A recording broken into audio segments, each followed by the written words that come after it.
नारद जी ने समझाया कि देखो, पहले तो शास्त्रों में ऐसे किसी विधि को दिया ही नहीं गया है, फिर भी कदाचित यदि किसी हिंसा की प्रवृत्ति की बात कही गई है तो वह निवृत्ति परक है, ना कि प्रवृत्ति परक। एक उदाहरण से समझिए, जब आपके पैर में कांटा चुभ जाए तो आप दूसरा कांटा लेकर के उसमें चुभाते हैं। कांटा चुभाने से आपका प्रयोजन नहीं है, आपका प्रयोजन है चुभे हुए कांटे को निकालने से। ठीक उसी प्रकार से, जैसे एक उदाहरण से समझिए, एक वेद विद्यालय में एक नया विद्यार्थी आया जो छुप छुप के बीड़ी पीता था। गुरुजी को पता चला तो गुरुजी ने बुला करके डांटा, क्यों रे तू बीड़ी पीता है? हाथ जोड़ करके नतमस्तक हो गया चेला। कहा, गुरुजी पीता हूं लेकिन कई वर्षों से मेरी आदत बिगड़ गई है। गुरुजी ने सोचा अपना दोष स्वीकार कर रहा है तो इसे मौका तो देना चाहिए। गुरुजी ने कहा, चलो ठीक है, सप्ते में एक दिन बीड़ी पी लिया करो, रविवार के रविवार। तो चेले ने कहा, गुरुजी मैं भी सौगंध खाता हूं, रविवार के दिन ही बीड़ी पीऊंगा, उसके अलावा नहीं पीऊंगा। एक दिन गुरुजी बाहर चले गए,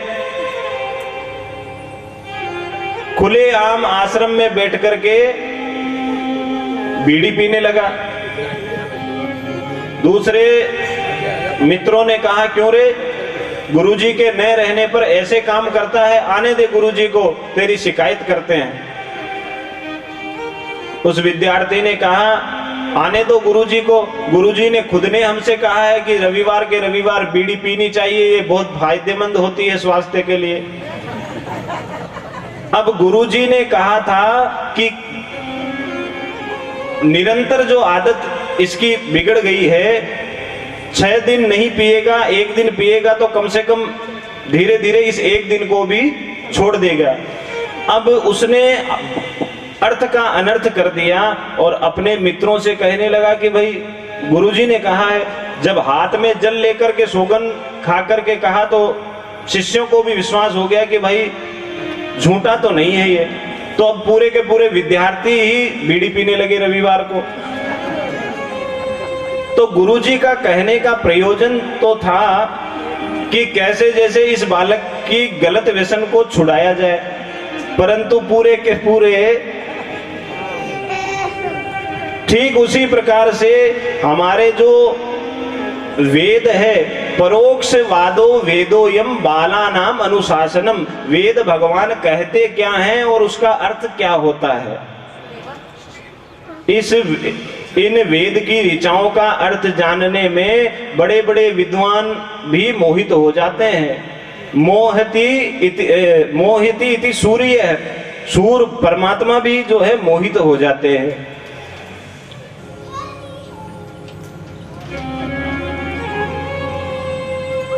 तो वेदों को जब ऐसे अल्पज्ञ लोग पढ़ते हैं तो सरस्वती मैया कांपने लगती है,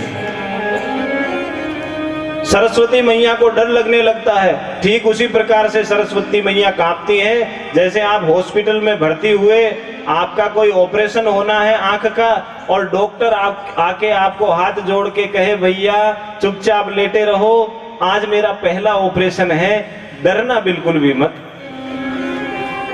तो आपके मन में क्या आएगा कि भाई इस अनाड़ी को, मूर्ख को मैं ही मिला था पहले नंबर पे।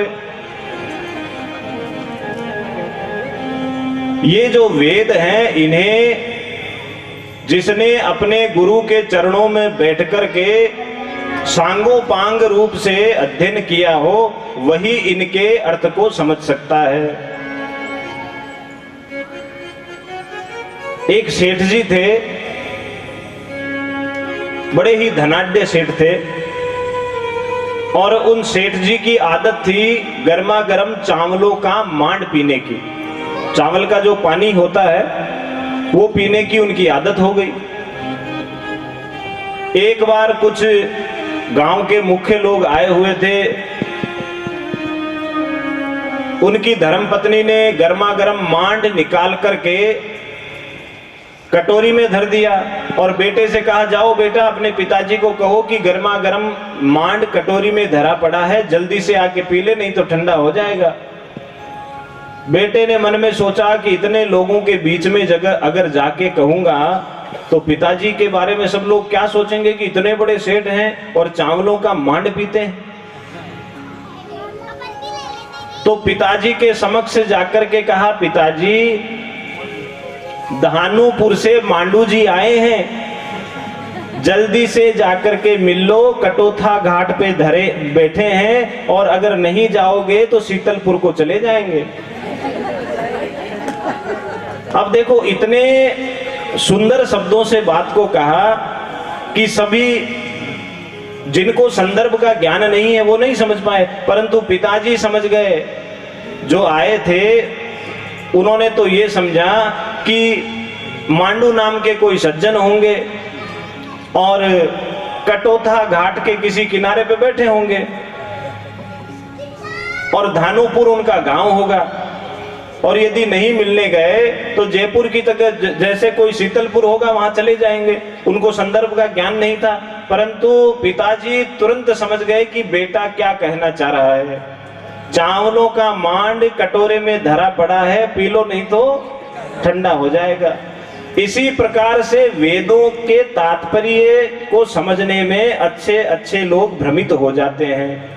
वेदों के तात्पर्य को वही समझ सकता है जिसने अपने गुरु के चरणों में बैठ करके सांगोपांग रूप से वेदों का अध्ययन किया है, और उसी को वेद आदि पढ़ने का अधिकार भी है।